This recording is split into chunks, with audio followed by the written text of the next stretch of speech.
دل پریشان ہے یہ تین کام ضرور کریں۔ الحمدللہ رب العالمین والصلاة والسلام علی رسولہ الکریم، اما بعد۔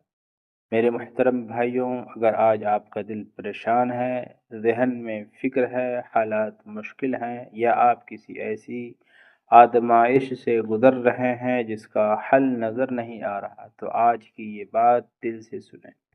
یاد رکھیں، پریشانی زندگی کا اختتام نہیں بلکہ اللہ کی طرف لوٹنے کا ایک موقع بھی ہو سکتی ہے۔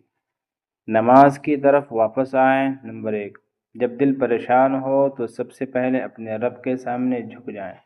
اللہ تعالیٰ فرماتے ہیں وَاسْتَعِينُوا بِالصَّبْرِ وَالصَّلَاةِ، یعنی صبر اور نماز کے ذریعے مدد طلب کرو۔ وضو کریں، نماز ادا کریں اور سجدے میں اپنے دل کی بات اللہ کے سامنے رکھ دیں۔ لوگ آپ کی بات نہ سمجھیں لیکن اللہ آپ کے دل کا حال جانتا ہے۔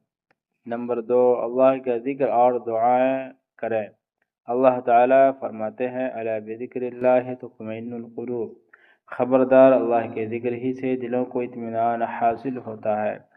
اس لیے پریشانی میں اللہ کو یاد کریں، استغفار کریں، درود شریف پڑھیں اور دعا کرتے رہیں۔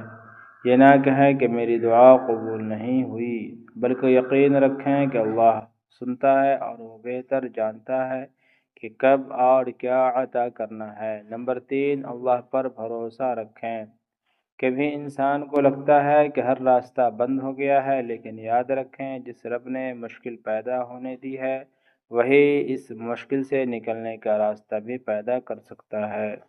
اللہ تعالیٰ فرماتے ہیں وَمَن يَتَوَكَّلْ عَلَى اللَّهِ فَهُوَ حَسْبُهُ، اور جو اللہ پر بھروسہ کرے تو وہ اس کے لیے کافی ہے۔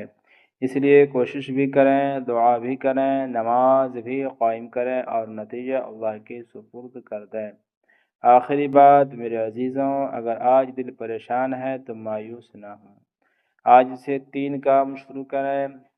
نماز کو مضبوط کریں، اللہ کا ذکر اور دعا کریں اور اللہ پر مکمل بھروسہ رکھیں۔ ہو سکتا ہے آج کی پریشانی کل آپ کے لیے اللہ کی رحمت کا سبب بن جائے۔ اللہ تعالیٰ ہمارے تمام غم دور فرمائے، پریشانیاں آسان فرمائے، ہماری دعائیں قبول فرمائے اور ہمارے دلوں کو اپنے ذکر سے سکون عطا فرمائے۔ آمین یا رب العالمین۔